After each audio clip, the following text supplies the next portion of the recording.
네, 여러분 안녕하세요. 퀘스트빈입니다. 오늘은 블렌딩은 왜 하는지, 어떤 블렌딩이 좋은 블렌딩인지, 그리고 블렌딩을 할 때는 선 블렌딩과 후 블렌딩이 있는데 각각의 장단점은 어떻게 되는지 꼼꼼히 알려드리도록 하겠습니다. 자, 우선 블렌딩은 굉장히 예술적이면서도 굉장히 상업적인 기술인데요. 예술적인 부분이라고 하면은 당연히 맛적인 부분이고, 상업적인 부분이다 그러면요 당연히 원가와 깊은 관계가 있습니다. 로스터들은 예술적인 목적이든 상업적인 목적이든 여러 가지 이유로 인해 가지고 블렌딩을 하는데요. 우리가 블렌딩을 하는 첫 번째 이유는 맛적인 부분 때문입니다. 예를 들어서 우리가 A라는 생두와 B라는 생두를 적절하게 배합을 해가지고 세상에 없는 맛을 만들었어요. 옆집에도 없고 건너집에도 없고 오로지 우리 공장에서 우리가 개발한 맛이에요. 그러면은 그 맛에 대한 가치를 인정받아가지고 당연히 영업이 더 잘 될 수도 있죠. 그런데 이제 실제로 정말 블렌딩을 하는 큰 이유는 바로 두 번째 상업적인 부분입니다. 로스터로 일을 하게 되면요, 말 그대로 우리만을 위한 상품이 필요하게 됩니다. 예를 들어서 우리가 C라는 블렌딩을 만들었어요. 그래서 우리는 이 C라는 블렌드에 우리 가게만을 위한 블렌딩 이름을 정해주는데, 우리가 나중에 보면은 우리 가게의 브랜드의 아이덴티티가 생기는 것처럼 우리가 하나 만들어 놓은 이 C라는 블렌드 자체에도 아이덴티티가 생기게 됩니다. 상품의 아이덴티티가 생기는 건요 굉장히 무시할 수 없는 부분입니다. 일단은 그 상품의 이름을 따가지고 예쁜 디자인을 만들 수도 있고, 그래서 어떤 사람들 같은 경우에는요 실제로 블렌딩은 하지 않고 싱글 단종 원두 하나만 사용하는데 자신만을 위한 이름을 지어줄 때가 있습니다. 개인적으로 생각했을 때 블렌딩을 하지 않고 자신만의 이름을 지어주는 거는 뭔가 조금 어색한 일이다 생각을 하는데, 그만큼 상품의 아이덴티티를 만드는 게 중요하기 때문입니다. 그리고 두 번째로 블렌딩을 하는 상업적인 이유는 가격 때문입니다. 혹자들은 이렇게 얘기합니다. 블렌딩 왜 하냐? 좋은 싱글 오리진 원두 하나만 있으면은 굳이 블렌딩 하지 않고도 좋은 맛을 만들 수 있다. 그런데 반대로 잘 생각해 보세요. 싱글 오리진 생두 하나가 단맛도 좋고 산미의 캐릭터도 좋고 바디감의 밸런스도 좋고 전체적으로 밸런스가 좋은 커피는 가격이 엄청 비쌉니다. 생두의 가격이 올라가면은 상품의 가격이 올라갈 수밖에 없고, 상품의 가격이 올라가면은 당연히 시장에서 경쟁력을 잃을 수밖에 없습니다. 그런데 맛이라고 하는 것도 하나의 경쟁력인데, 맛이 좋으면은 당연히 상품성이 생기는 거 아니냐라고 생각을 하실 수도 있는데, 예를 들어서 우리가 A라는 생두를 사용해 가지고 어떠한 맛을 만들었는데, 이 맛을 만드는데 16,000원이 들었다고 한번 가정을 해볼게요. B라는 산미는 굉장히 좋지만은 바디감이 떨어지는 생두를 하나 셀렉하고, 그 다음에 C라는 바디감은 굉장히 좋지만은 향이 조금 떨어지는 커피를 하나 선정하고, 그리고 D라는 단맛이 굉장히 좋으면서도 가격이 합리적인 커피를 하나 셀렉해요. 그러고 난 다음에 또 열심히 배합비를 연구해가지고 아까 전에 만들었던 A 싱글 오리진 커피 맛에 약 80%에서 90%에 준하는 커피 맛을 만들었다고 한번 가정을 해볼게요. 그랬는데 이 블렌딩 원가의 가격이 10,000원이다. 그러면은 조금 솔깃하지 않나요? 그래서 만약에 16,000원짜리 A 싱글 오리진 커피가 요쯤에 맛을 위치하고 있는데, 그런데 A 스타일 블렌드 커피를 만들었는데 맛은 한 이쯤에 위치하는데 가격은 10,000원이다. 홈바리스타들 같은 경우에는요 6,000원의 차이를 더 주고도 이 맛을 원할 때가 있지만은, 거의 대부분의 상업 카페를 운영하시는 분들은요 당연히 경제성을 생각해가지고 후자인 A 스타일 블렌드 커피를 계약할 확률이 훨씬 더 높습니다. 그리고 또 상업적으로 우리가 블렌딩을 하는 이유는요 바로 안정성 때문입니다. 블렌딩을 하는데 안정성이 높아진다, 이게 조금 이해가 되지 않을 수도 있는데요, 간단하게 조금 예를 들어 드릴게요. 이 커피라고 하는 거는요 농작물입니다. 농작물이기 때문에 1년 내내 커피 맛이 일정하지가 않습니다. 보통 수확을 한 당시에 이 6크롭 상태에서는 커피 맛이 좋지만은 당연히 반년, 1년이 넘어가면은 커피 맛이 조금 떨어질 수밖에 없습니다. 예를 들어서 우리가 1월에 재배된 싱글 오리진 생두를 사용하는데 당연히 시간이 가면 갈수록 6월 달에는 커피 맛이 조금 더 떨어져 있을 거고, 시간이 조금 더 흘러가지고 12월 달이 되면은 커피 맛은 더더욱 떨어져 있을 겁니다. 그런데 만약에 우리가 블렌딩을 했어요. A라는 생두는 1월에 재배가 되고 B라는 생두는 6월에 재배가 돼요. 그래가지고 얘네 둘을 각각 50%씩 블렌딩을 한 다음에 8개월이 지난 다음에 커피 맛을 보잖아요. 그러면은 블렌딩 커피의 커피 맛이 조금 더 좋을 확률이 높습니다. 이것뿐만 아니라 싱글 오리진 생두 하나에 커피 맛에 모든 책임을 주는 게요, 생각보다 위험할 수가 있습니다. 당연히 우리가 커피를 계약할 때는요, 이 커피 맛이 너무 좋았을 겁니다. 16,000원짜리 커피지만 나는 이 돈을 더 투자해서라도 더 좋은 맛을 만들고 싶다. 그래서 생두를 계약하고 거래처를 받았는데 다행히도 커피 맛이 좋아가지고 거래처가 많이 생겼어요. 그런데 어느 날 생두 업체에서 갑자기 연락이 와가지고 이 생두는 이제 솔드아웃 되었고 더 이상 수입 계획이 없다. 그래서 대체품을 알아봤는데 대체품도 없다. 그러면요, 사람 미친. 싱글 오리진 커피는요, 하나의 커피 맛에 모든 포커스가 맞춰져 있다 보니까 이 산지가 조금만 움직여도요, 맛의 차이가 확 날 수밖에 없습니다.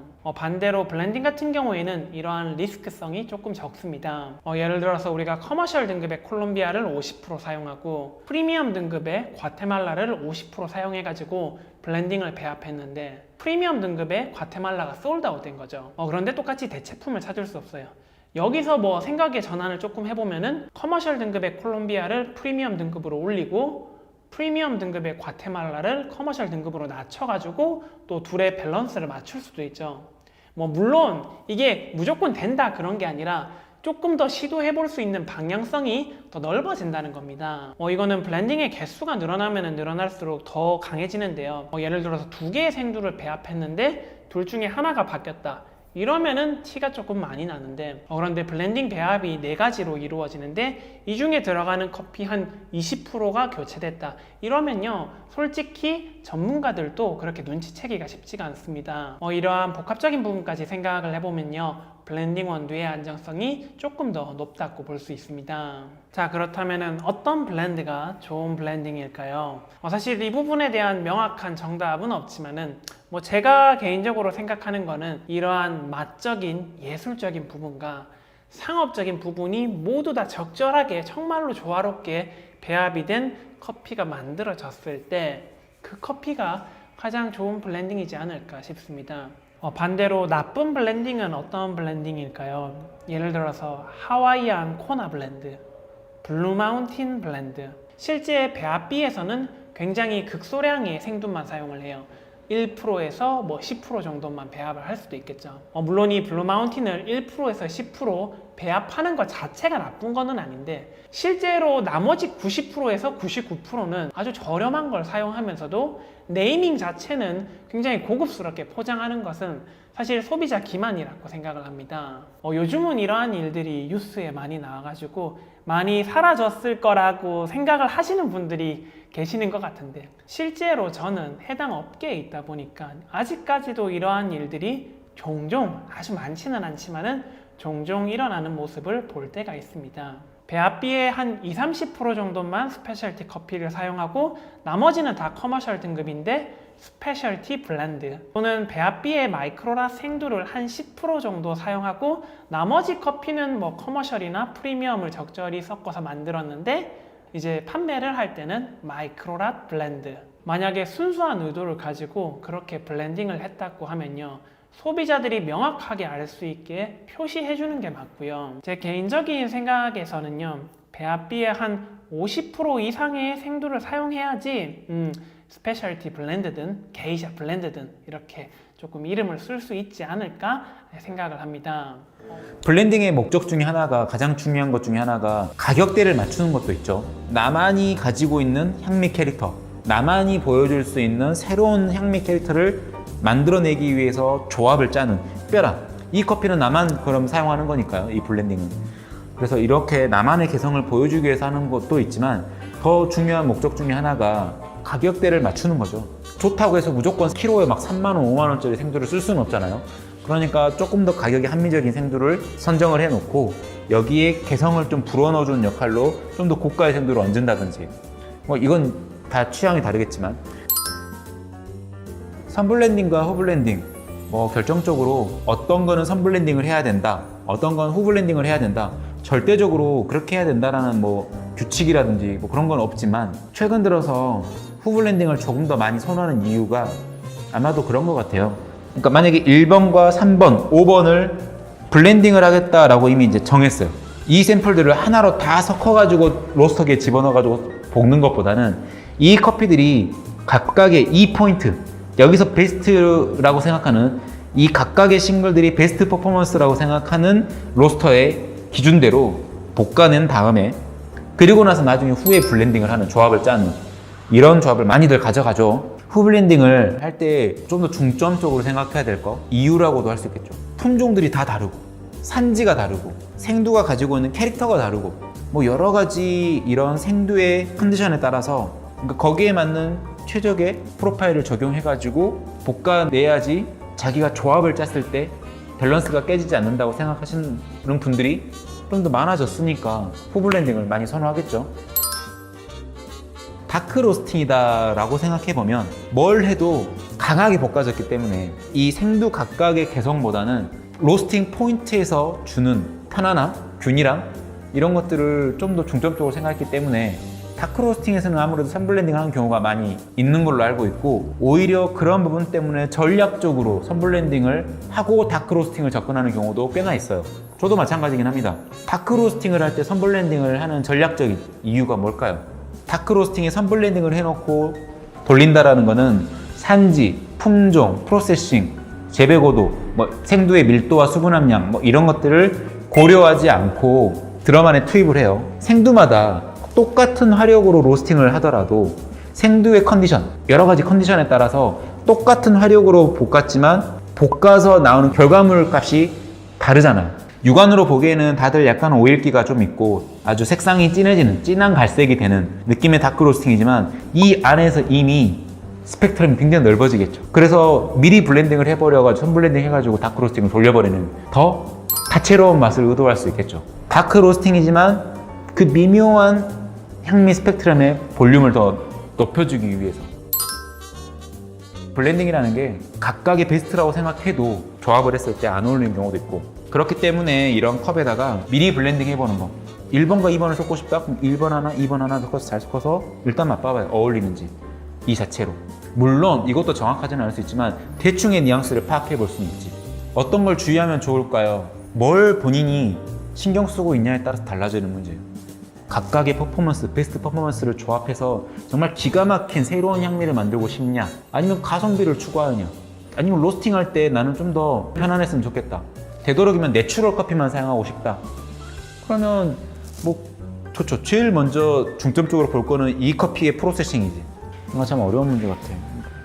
한참 길게 얘기하고 나니까 또 답이 신은수입니다. 커피 스니퍼 같이 이렇게 작은 로스터리에서 효율적으로 할 수 있는 블렌딩 방법에 대해서 한번 공유해 드리려고 해요. 커피 스니퍼라는 뜻이 뭔가요? 커피 스니퍼는 옛날에 독일 정부에서 커피를 일반 서민들이 많이 마시니까 상류층한테만 로스팅을 콩을 볶는 자격을 부여를 했었어요. 그때 사람들이 몰래 집에서 콩을 볶아서 먹는 경우가 되게 많았거든요. 정부에서 상비역이나 전역한 군인분들한테 커피 스니퍼라는 직책을 부여해서 그 향을 찾아서 가정집에서 커피를 못 마시게. 이제 스토리를 들으면 조금 부정적일 수도 있는데 현대 시대에서는 좋은 커피 향을 널리 이롭게 펼쳐서 좋은 사람들이 커피를 마시러 오게끔 만드는 게 목적이고 옛날에 이제 커피 스니퍼의 역사적인 내용들도 있고요. 현대적으로 저희가 로스팅이나 커피를 지향하는 목적을 좀 영어로 남겨서 벽에 좀 붙였습니다. 우리같이 브랜드를 만들고 있고 브랜드를 운영하는 사람 입장에서는 이 브랜드를 나타낼 수 있는 커피를 만드는 게 목적이라고 생각하거든요. 그래서 맛과 향을 표현할 수 있는 커피를 디자인하는 게 이제 블렌드 커피의 목적이고요. 두 번째로는 커피가 가격에 따라도 다르지만 커피가 가지고 있는 시너지를 통해서 조금 더 맛있는 커피를 제공하기 위해서 블렌드를 만들고 있고요. 세 번째로는 소비자분들에게 합리적으로 좋은 커피를 좀 제공하기 위해서 가격 절감의 목표도 있습니다. 우선은 저희가 언스페셜티를 만드는 목적에 대해서 한번 설명을 드리는 게 맞을 것 같아요. 언스페셜티 브랜드가 추구하는 슬로건 중에서 누구든지 편안하게 마실 수 있는 커피 문화를 꿈꾼다. 그 문장에 영감을 받아서 스페셜티 커피를 조금 편안하게 제공할 수 있는 블렌드를 만들어 보자 라고 판단을 해서 기획하게 되었고, 커핑을 통해서 진행을 하게 되는데요. 커핑을 하는 목적은 아무래도 추출 편차가 가장 적고 쉬운 방법이라고 생각하고 있어요. 그리고 가장 수용성 아로마를 잘 추출해낼 수 있는 농도를 지니고 있기 때문에 커핑을 선택을 했어요.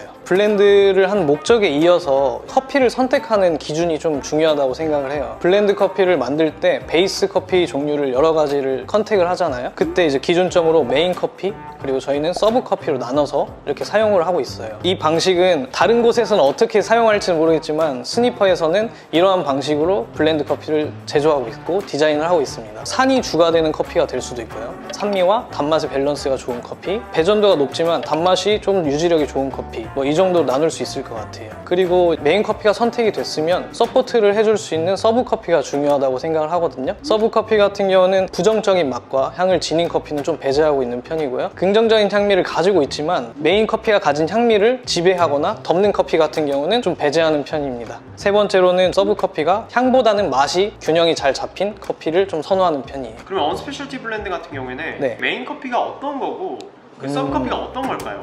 메인 커피 같은 경우는 온두라스 몬테시나이 파라이네마 품종을 가진 커피예요. 이 커피의 특징 같은 경우는 좋은 산도를 가지고 있고요. 단맛의 유지력이 굉장히 좋은 편이라서 선택한 커피입니다. 그리고 뭐 서브 커피는 이따 테이스팅을 통해서 한번 여러 가지 변수에 대해서 같이 설명해드리면 좋을 것 같아요. 지금 커핑 준비를 바로 해서 보여드리도록 하겠습니다. 그러면 지금 커핑을 하는 이유는 메인 커피는 이미 선택이 됐고 네. 그리고 이제 서브 커피를 결정해가는 과정이라고 할 수 있을까요? 네, 맞습니다. 그걸 이제 안스타님이랑 같이 좀 네. 하고 싶어서 네. 제가 준비했습니다.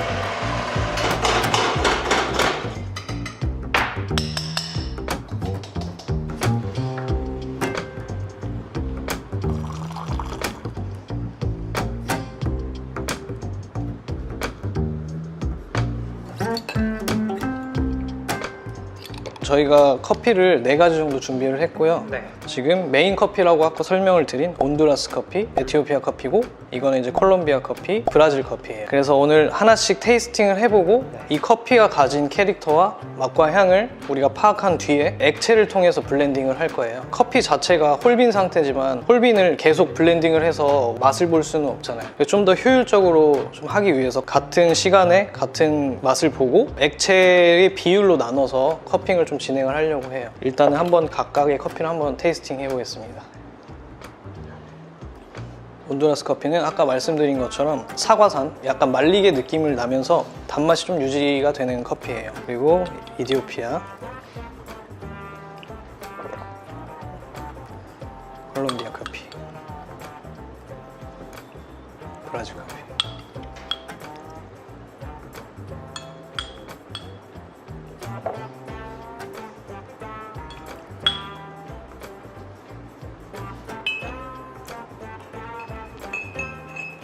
그래서 우리가 이제 각각의 커피가 가지고 있는 장점 그리고 캐릭터를 좀 체크를 한 뒤에 메인 커피를 기준으로 해서 1대1 비율, 뭐 에티오피아 1대1, 콜롬비아 1대1, 브라질 1대1로 해서 한번 테이스팅을 해보려고 해요. 보통 이제 메인 커피 기준으로 했을 때 한 스푼 정도 넣고 이디오피아 먼저 한 스푼 넣어보겠습니다. 온두라스 한 스푼, 그리고 비율로 따지면 액체 비율이지만 1대1 비율이잖아요. 그래서 테이스팅을 해봤을 때 아까 제가 말씀드린 향이라든지 맛의 밸런스가 잘 잡히는지, 그리고 우리가 추구하는 목적에 있어서 이걸 목적을 갖춘 블렌드가 맛이 나오는지 한번 체크를 해보면 될 것 같아요. 테이스팅을 했을 때는 아무래도 향끼리는 좋은 향미를 가지고 있어요. 근데 아까 말씀드린 것처럼 에티오피아의 향이 좀 특별해서 이 온두라스의 캐릭터를 조금 지배하는 느낌이 들어요. 그래서 온두라스가 메인인데 에티오피아가 메인 같은 느낌이 들기도 하고요. 맛으로서는 괜찮은데 이 향이 부딪히는 결과가 좀 나오는 것 같아요. 저도 맞나요? 마찬가지로 그런 것 같아요. 이게 어떤 사람에 따라서는 이게 맛있다라고 느껴질 수 맞아요. 있고 네. 근데 이제 대표님이 말씀해주신 블렌딩의 목적에는 네. 맞지 않는 커피인 것 같다는 생각이 들어요. 저는 개인적으로는 되게 괜찮은 커피다라고 생각이 드는데 온두라스 커피를 좀 더 받쳐주지는 못하는 커피 같다는 생각이 네. 들어서 그래서 이제 두 번째로는 똑같은 방법으로 또 온두라스, 콜롬비아. 준비한 배전도가 조금 다르긴 한데요. 이유는 집에서 우리가 선택을 했을 때 다양한 커피를 블렌딩을 해볼 수도 있잖아요. 그때 배전도가 다를 수도 있고 그리고 커피의 국가가 다를 수도 있고 그래서 조금 다양하게 준비를 해봤습니다. 이 커피 같은 경우는 제가 느꼈을 때 온두라스랑 콜롬비아의 느낌은 지배하지 않고 잘 유지가 돼요. 근데 이 맛으로서 산도가 조금 부딪히는 느낌이 들어요. 그래서 브루잉 커피나 에스프레소로 추출을 했을 때 조금 자극적이지 않을까라는 판단이 들고 커피가 더 식었을 때 이런 산미의 부딪힘이 좀 더 극대화될 것 같은 느낌이 좀 들었어요. 저도 개인적으로 에티오피아보다는 온두라스를 받쳐주는 느낌은 드는 것 같아요. 근데 여기서 뭐가 온두라스지 뭐가 메인 커피지 라고 떠올린다면 명확하게 선택할 수는 없을 것 같아요. 네. 네. 그래서 콜롬비아도 일단은 배제를 한번 생각을 해보고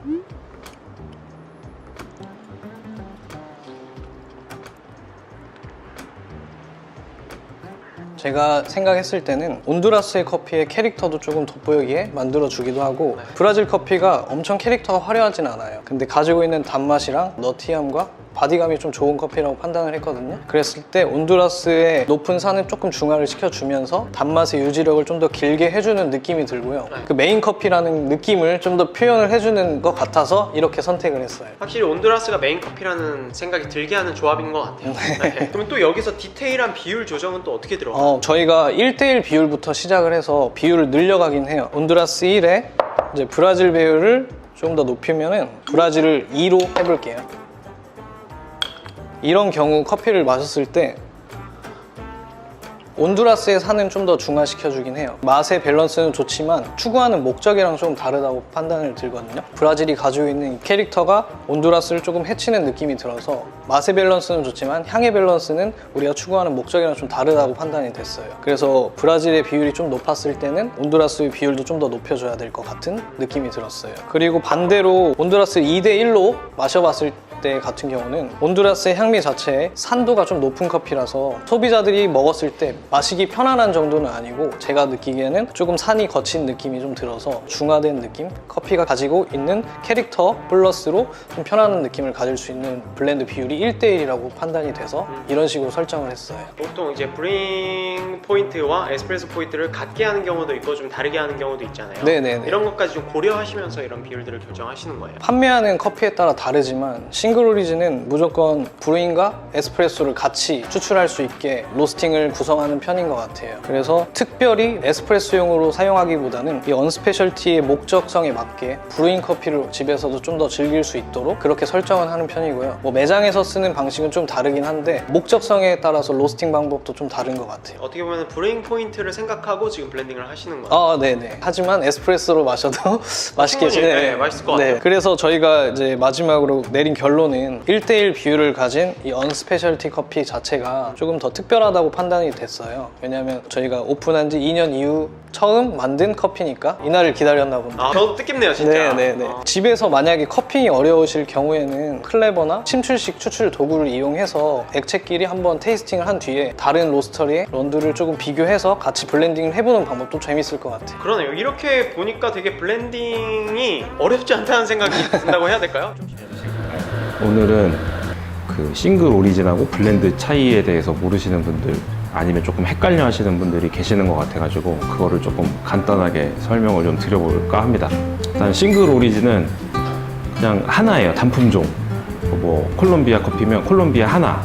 그 블렌드는 뭐 콜롬비아, 과테말라, 뭐 브라질 이렇게 섞인 거. 좀 쉽게 얘기하면 쌀이랑 돌이랑 섞으면 잡곡밥이라고 하잖아요. 그렇게 잡곡이 된 게 블렌드 커피라고 보면 될 것 같습니다. 이 커피를 그냥 이렇게 보여주면 어떨까 싶었어.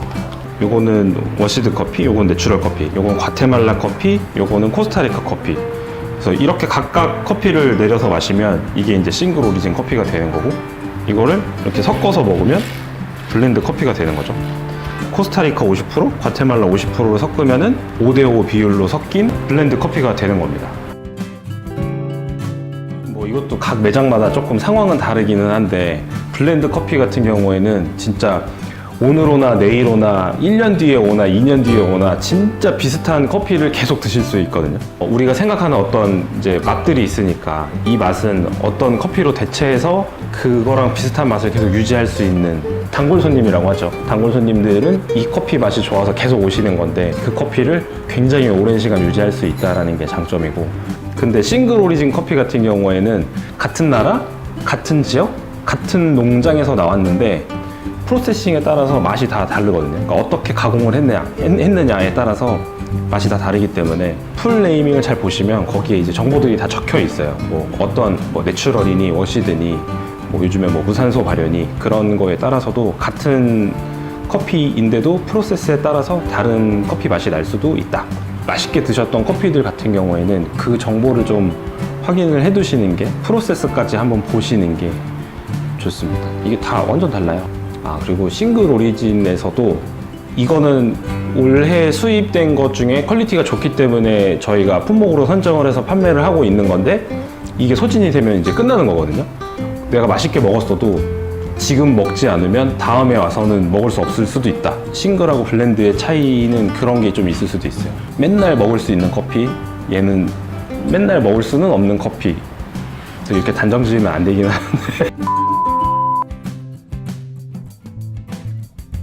하면은 사실 옛날에는 코스트를 낮추기 위해서, 예전에는 막 이렇게 스페셜티 시장이 막 이렇게 활성화되지 않았을 때는 조금 저렴한 커머셜이나 프리미엄 등급의 커피를 많이 사용을 했는데, 뭐 지금도 많이 사용하고 있지만, 근데 그 등급의 커피에서 뭔가 화려함도 있고 뭐 단맛도 좋고 바디감도 좋고 뭐 애프터도 좋고 클린컵도 좋고 뭐 이 모든 거를 만족할 수 있는 커피는 사실 없었다고 보는 게 맞지.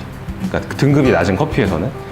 근데 등급이 낮은 커피를 뭐 이렇게 2개, 3개 혹은 4개 이렇게 블렌딩을 했을 때는 조금 고가의 커피에서 맛볼 수 있는 그런 퀄리티를 만들어낼 수 있으니까, 코스트를 낮추기 위한 하나의 방법? 그 매장만의 캐릭터 있는 커피를 만들기 위해서, 좀 일관성 있는 맛을 유지하기 위해서 블렌드 커피를 하고 있는 것 같고, 그 정도이지 않을까? 한데 이것도 약간 기호의 차이인 것 같아요. 예를 들면 저희 같은 경우에는 스탠다드 블렌드라는 커피는 콜롬비아, 브라질, 과테말라, 인도네시아 이렇게 4가지를 블렌딩을 하는데, 어떤 사람들은 그렇게 얘기해요. 뭐 커피 블렌딩 하는데 뭐 4가지나 섞냐, 2가지 정도, 3가지 정도 섞는 게 좋지 않냐. 근데 제가 예전에 그 로스터기 상담을 하러 갔는데 그 대표님께서는 8개를 블렌딩 하셨어요. 8개. 먹어보는데 맛있어. 그러니까 이거는 커피는 사실 답이 없거든요. 어쨌든 우리가 생각하지 못한 엄청난 복합성을 가지고 올 수 있기 때문에, 가장 중요한 거는 그냥 어떻게든 계속 생각하는 맛들을 찾아가는 거. 뭐 특정 커피를 어떤 맛을 내기 위해서 한다기보다 그냥 좋은 맛을 가지고 있는 커피, 그리고 내가 생각하고 있던 어떤 커피를 이런저런 배합으로 해봤을 때 이 커피 정말 괜찮다라고 하는 맛들이 생기게끔 블렌딩을 하는 것 같아요. 일단 제 생각에는 싱글 오리진 커피를 좀 부담스러워 하시는 이유는, 일단 산미가 맞기는 한데 그 산미가 좀 잘못된 경험이지 않나. 잘못 추출된 뭐 과소 추출된 엄청 자극적인 산미가 있는 커피를 경험을 하셨다든지, 아니면 그냥 우리나라 사람들이 일단 신맛을 좋아하지는 않으니까 그래서 좀 거부감이 있는 게 아닌가 싶기는 한데, 초콜릿티함 위에 상큼하고 과일 같은 산미가 있는 거기 때문에. 커피, 그러니까 에스프레소 메뉴는 좀 블렌드 위주로 제공을 하고, 그다음에 싱글 오리진 커피 같은 경우에는 브루잉 커피, 핸드드립 커피, 필터 커피로 제공을 하는 편이죠.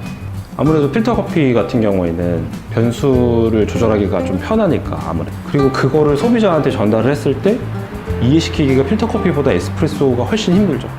그리고 그 맛을 온전히 살려내기도 힘들 뿐더러, 블렌드 커피 같은 경우에는 추출 레시피가 아주 크게 변하진 않잖아요. 하나의 레시피를 잡아놓고 변화하기는 하지만 거의 고정값이 있고, 싱글 오리진 커피 같은 경우에는 다른 커피가 오다 보니까 일단 레시피 잡는 것 자체가 쉽지는 않아요. 왜냐면 그 캐릭터를 다 살리기 위해서 일단 모든 변수들을 다 대입해가지고 테스트를 해봐야 되는데, 그게 일단은 쉬운 작업은 아니라고 생각을 하고요. 대부분 매장들이 커피 머신의 그룹마다 물량 정도는 조절을 할 수 있는데 온도를 바꾸거나 시간을 막 각 그룹별로 바꾸거나 할 수 있는 그런 머신을 갖춘 매장들이 사실 많지는 않거든요. 그거를 각 그룹별로 각 커피마다 조절해서 세팅하기가 정말 쉬운 작업은 아닌 것 같아요. 그리고 그렇게 노력을 진짜 많이 했지만 그 노력 대비 찾는 분이 많이 없다. 근데 뭐 싱글이 좋아요, 블렌드가 좋아요. 그건 사실 뭐가 좋은 거지? 싱글이 더 좋은 거 아닌가? 하나의 커피로? 그건 모르겠습니다. 알아서 판단하시면 될 것 같아요. 개성 있는 커피들을 모아가지고 블렌드를 하는 경우도 있기 때문에 꼭 싱글 오리진만이 어떤 커피의 고유의 특색이나 색깔을 느낀다라고 하기는 좀 어려울 것 같아요. 생각했을 때.